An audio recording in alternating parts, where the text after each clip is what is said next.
या कार्यक्रमाचे उप अधिकारी माननीय लबडे साहेब आपल्याला अध्यक्षीय भाषण करतील.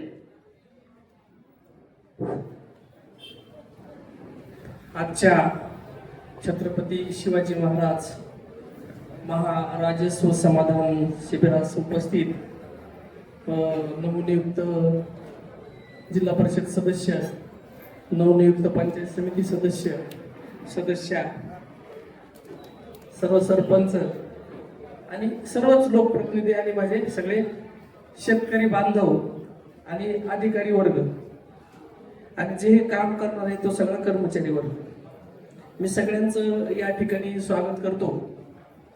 आपल्याला माहिती आहे आपण दैनंदिन काम करण्यासाठी वेगवेगळ्या ऑफिसमध्ये दररोजच जातच असतो आणि कधी कधी एखादं सोपं काम असेल तर लवकर होतं, काही अवघड असेल तर आपल्याला अनेक कागदपत्र तिथे पूर्तता करायला लागते, बरोबर. परंतु आज या निमित्तानं आपण एखाद्या ठिकाणी सगळे कर्मचारी असतील, अधिकारी एकत्र आणणं आणि त्यांना एकत्रितरित्या लाभ देण्याचं प्रयोजन ठेवणं आणि त्यांच्या अडचणी दूर करून शासन नेहमीच आपल्या सोबत आहे आणि आपल्यासाठी आहे हे कुठेतरी आपण जाणून दिलं आणि त्यासाठी प्रयत्न करणं, त्यासाठी हे शिबिर आपण आयोजित केलेलं आहे. मागील काही काळामध्ये पण आपण वेगवेगळी शिबिर आयोजित केलेली होती.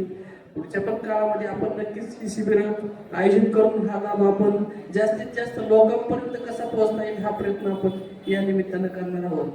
तर ह्याच्यामध्ये मला आत्ताचं थोडं वेळेचं प्रयोजन असं आहे की आता परीक्षा झालेल्या आहेत 10वी 12वीच्या, आपल्याला माहिती आहे, आणि मला अनेक वेळा फोन येतात. तर आजच आत्ताच यांना मेसेज आला की उद्या नीटची शेवटची तारीख आहे आणि दाखला मंजूर करून द्या. ठीक आहे, तर ऑनलाईन दाखला आहे, आपण आपल्याला मंजूर करता येतो म्हणजे रात्री ऑफिसला नसलं तरी आपण ते डिजिटल सही असल्यामुळे घरी असलं तरी आपण मंजूर करू शकतो. परंतु पहिल्या काळामध्ये आपल्याला माहिती आहे आपण विद्यार्थी तसे नसताना ऑनलाईन नव्हतं काही. 6 वाजता ऑफिस बंद होऊन आपण 7ला गेलो तर तिथे कुणी सापडायचं नाही. पण माझं असं या निमित्ताने सगळ्यांना विनंती आहे की आपण सगळेच उपस्थित बांधव म्हणजे तुमच्या माझ्यासहित आपण ज्या 10वी 12वीचे आपल्या गावामध्ये मुलं आहेत 11वी त्यांच्या पालकांना आवर्जून सांगायला पाहिजे की आता तुम्ही तातडीने अर्ज करा. आज आपण काही दाखले या शिबिराच्या निमित्ताने तयार केले होते, परंतु या परीक्षेनंतर वेगवेगळे फॉर्म त्यांना भरावे लागणार आहेत. इंजिनिअरिंग असतील, मेडिकल असतील, वेगवेगळ्या परीक्षा असतील, तर त्यांना आपण आवर्जून सूचना द्यावी, त्यांच्या निदर्शनास आणावी की तुम्ही लवकरात लवकर फॉर्म भरा आणि वेळेवर दाखला तो प्राप्त करून घ्या. हे या निमित्ताने आपण सांगितलं तर आपण जे काही आपण एवढे आज जे 200-300 लोक जमलेले आहेत तर त्याचा काहीतरी निश्चित फायदा होईल, है ना. हे या निमित्तानं सांगावं अशी मी सगळ्यांना विनंती करतो तुम्हाला. त्याच्यामध्ये जातीचे दाखले असतील, नॉन क्रिमिनल असतील. नंतर याच्यातलं दुसरं एक महत्वाचा विषय असा होता की आपल्याकडे जिवंत 7/12 मोहीम आपण मागे चालू केली होती. ह्याच्यामध्ये काय की आपल्याला माहिती असतं गावामध्ये कोणीतरी व्यक्ती मयत झालेली आहे आणि त्याच्या वारसांची नावं लागलेली नसतात, आहे ना, आणि त्याच्यामुळे त्यांना काही वेगळा लाभ घेता येत नाही. तर आपण ही गोष्ट आमचे तलाठी असतील, मंडळ अधिकारी असतील किंवा माझ्या तहसीलदार साहेबांच्या जरूर आवर्जून निदर्शनास आणावी. आणि जर तो व्यक्ती शेतकरी एखादा जर मयत झालेला असेल तर त्याच्या वारसाची नाव आपण या निमित्ताने त्याच्यावर लावू. प्रोव्हाइड आपल्याला तिथे काय की त्या वारसामध्ये वाद नसावेल. मगाशी जर सांगितलं की बहीण भाऊंचे काही काही बहिणी हक्क मागतात, ठीक आहे, त्यांना काय दिले हक्क दिले आपण काही त्या करू शकत नाही, परंतु त्याच्यामुळे नाही दिला तर मग ते वाद आमच्याकडे येतात आणि आपल्याला मग ते कायदेशीर मार्गाने सोडावे लागतात. तर ते वारसाचे जे फेर आहेत ते आपल्याला घ्यायचे आहेत. तर हे थोडं आपण जागरूकतेने हा मेसेज आपल्याला आपण दिला पाहिजे की म्हणून आपण जर आपल्या त्या गावामध्ये असो तर तो ग्रामपंचायतचा बोर्ड असतो, 7/12 एखाद्या मिळत असेल आणि त्याचं नाव जर नोंदवलं नसेल तर तो वारसाचा फेर ह्या निमित्तानं आपल्याला या शिबिराच्या घ्यायचा आहे. म्हणजे आज नाही झालं तरी काय हरकत नाही, आज शिबिर संपवून काय आपण थांबणार नाही, उद्या परवा त्या आठवड्याभरात ते आपण ते काम करून घ्यायचं आहे. आणि तिसरा विषय असा होता की आपल्याला माहिती आहे नवीन शासनाने एक अध्यादेश आणला मागच्या महिन्यामध्ये, जमीन येणे करायची गरज नाही. सगळ्यांनी बऱ्यापैकी ते ऐकलं असेल, काय वर्षभर खूप फिरत होतं येणे करायची गरज नाही, आता येणे करायची गरज नाही. तर ते थोडं मी तुम्हाला समजावून सांगतो तो विषय काय आहे. पूर्वी काय करा नाही बोलू नका कृपया, थोडा वेळ सहन करा. आपल्याला काय माणसाच्या मेंदूची अर्ध्या तासापेक्षा जास्त ऐकायची क्षमता नसते कोणाची, ती सायन्स आहे. परत मी तुम्हाला या सगळ्या गोष्टी सांगितल्याशिवाय सोडणार नाही. त्याच्यामुळे आपण कृपया थोडं चित्त एकाग्र ठेवून ऐका. मी आकृषिक GR बद्दल तुम्हाला सांगत होतो. तर आपल्याला काय झालं की पहिले आपल्याला वेगळी कलेक्टर ऑफिस कडून परवानगी घ्यायला लागायची आणि बांधकाम करायचं असेल तर बिल्डिंग परमिशन घ्यायला आपल्याकडे PMRD आहे ना जवळपास साडगाव म्हणजे तिकडे जावं लागायचं. तर आता काय झालेलं आहे की हे सेक्शन 44 शासनाने कायद्यातून काढून टाकलं. म्हणजे तुम्ही ज्यावेळेस बिल्डिंग परमिशन आणि प्लॉटिंगचा लेआउट सँक्शन करायला जाणार तिथंच तुम्हाला वन टाइम टॅक्स भरायचा. किती वेळा भरायचा? एकदाच. बरोबर.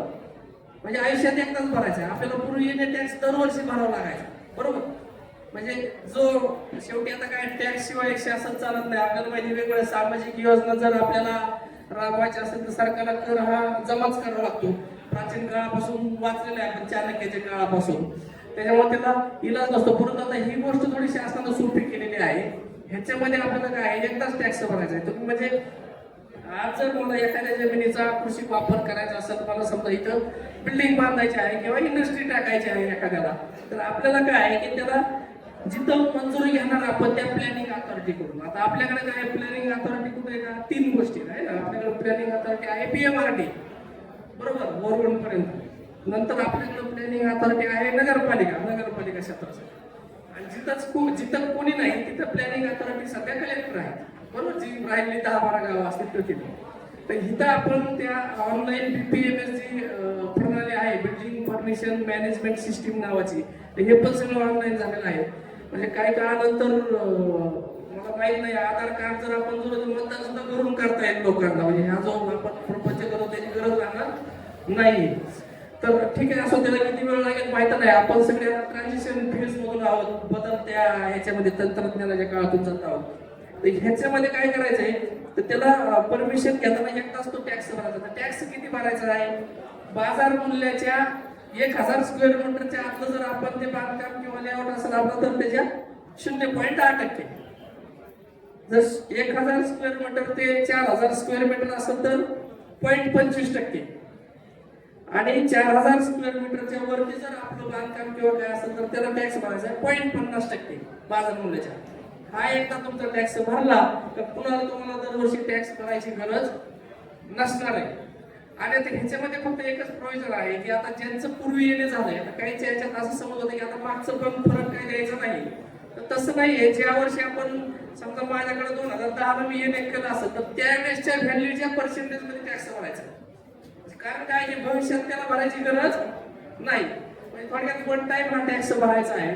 तर माझी अशी विनंती आहे की आपण जर कोणी आपल्या सगळे संपर्कातले असेल तर ते त्या एकदाचा टॅक्स भरून कायमस्वरूपी त्याच्यापासून मुक्तता मिळवावी, हेही या निमित्तानं मी सांगू इच्छितो. ह्याच्यात काय अडचण असेल तर जरूर आम्ही मदत करू. कुणाला काय अडचण असेल तर जरूर माझ्यापर्यंत पोहोचा, काय हरकत नाही. हे 3 मुद्दे होते. दुसरं असं आहे की शासनाने मागे एक तुकडेबंदी व्यवहार नियमानुकूल करण्याची योजना आणली होती. बरोबर.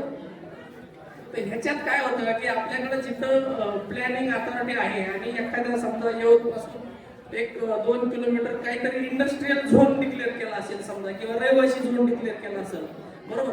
अशा झोन मध्ये जर तुकडा पडलेला असेल तर तो तुकडा आपल्याला विनामूल्य नियमानुसार करता येतो. तर असा झोन मध्ये असलेला काही तुकडेबंदीचा व्यवहार असेल तर तोही आपण अर्ज करून नियमानुसार करून घ्यायचा आहे. नंतर आपण सामाजिक न्याय योजना आता सांगितलं. सुरुवातीला एक पहिली छोटी तयारी बघा, तिच्याकडे पाहिलं असेल तुम्ही. म्हणजे आपण खूप उशीर केला त्याला लाभ द्यायला. एक उदाहरण सांगतो. मी असंच फील्डवर गेलो होतो आणि वादळ आलेलं होतं आणि पाहणी करायला गेलो होतो. तर मला त्या गावामध्ये गेल्यानंतर एक छोटी मुलगी होती आणि काहीतरी पोलिओ पाठीमागे ग्रामस्थ कृपया लक्ष द्या. आम्ही जास्त वेळ घेणार नाही. एक 2च उदाहरणं सांगतो तुम्हाला. तर 4 जण उचलून तिला नेलं. ते पाऊस यायला लागला होता ना. तर मला सहज शंका आली, अरे हिला लाभ चालतोय का संजय गांधीचा? आपल्याला माहिती आहे आपण जो पुढं करतो किंवा आपण त्याच्या पुढं करतो त्याचा फायदा लगेच आपल्याला होतो आहे ना. पण ज्याला कोणी नाही हे तिथं मला उदाहरण दिसतं. तिला इतक्या उशीर नव्हता लागायला पाहिजे. त्या गावात जो कोणी माहिती असेल की खरंच हिला गरज आहे तर अशा लोकांना म्हणजे आज या निमित्ताने एक जरी ती इथं पोहोचली तरी या शिबिराचा फायदा झाला असं मी समजतो. कारण आपण ज्याचा जो पुढं करेल किंवा काय म्हणजे त्याचं खोटं असेल असं म्हणून म्हणायच नाही, खरं असतं. पण तो जो राहिला आहे ज्याला कुणीच नाही, वंचित आहे, त्याच्याकडे पण आपण या निमित्तानं पाहिलं पाहिजे. तर असे काही दिव्यांग असतील आपल्या ह्याच्यामध्ये ते थोडी परिस्थिती बरी असली तरी त्याची हेळसांडच होती ना. घरात त्याच्याकडे त्याला चांगल्याने थोडंच बघतात, आहे का नाही. उचलायचं म्हणल्यावर पड तिकडं तशीच बस, नाही उचलत, बरोबर ना. म्हणजे अशी जर आपल्या याच्यामध्ये कुणी व्यक्ती असेल, प्रत्येक गावातून एक एक जरी मिळाली तर अशा 10-20 लोकांना आपण ह्या शिबिराच्या निमित्ताने लाभ देऊ शकलो तर त्याचा आपल्याला फायदा होणार आहे. तर हे थोडंसं सर्वांनी लक्ष द्या. त्यानंतर काही विधवा स्त्री असतात, काही म्हणजे त्यांची मुलं 18 वर्षाच्या आतली असतात, ते करू शकत नाही ना, शेती जरी असते त्यांच्याकडे मुलं लहान असतात कसे करणार.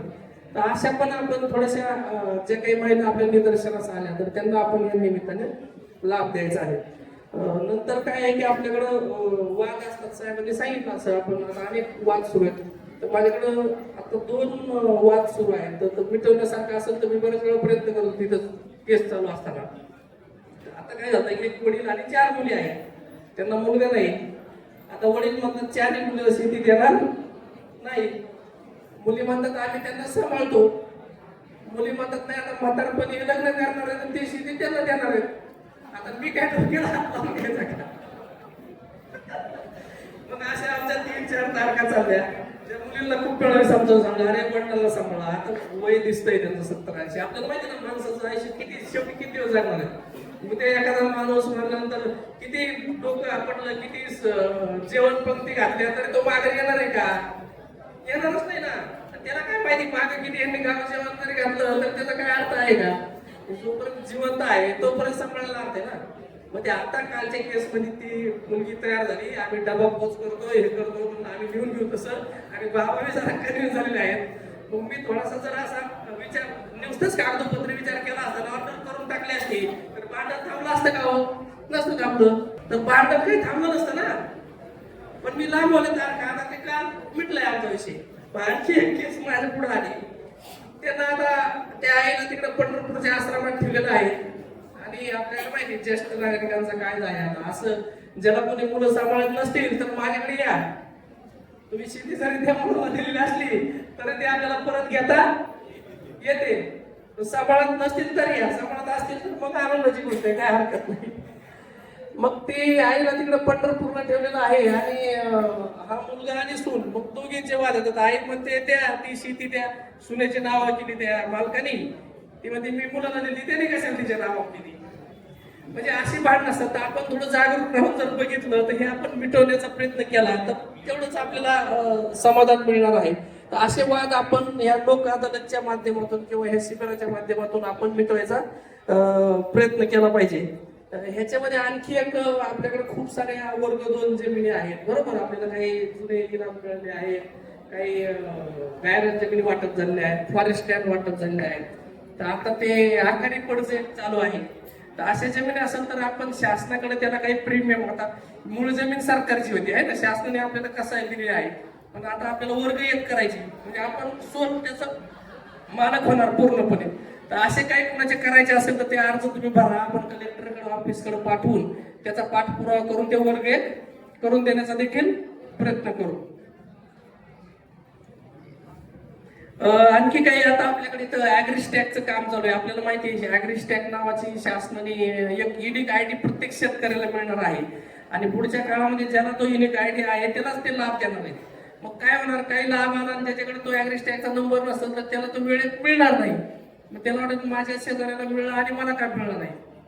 तर त्या निमित्तानं आपण हे सगळे ॲग्रिस्टॅकचे नोंदणी आपण करून घ्यायचे आहे. नंतर कुणाचं आधार अपडेशन असेल, काही आपण रेशन कार्ड फॅमिली विभाजन झालेलं असेल, किंवा रेशन कार्ड नवीन पाहिजे असेल, किंवा नाव कमी करायचं असेल, लग्न होऊन गेलेल्या महिला असतात, तर ते पण आपण या निमित्ताने करूया.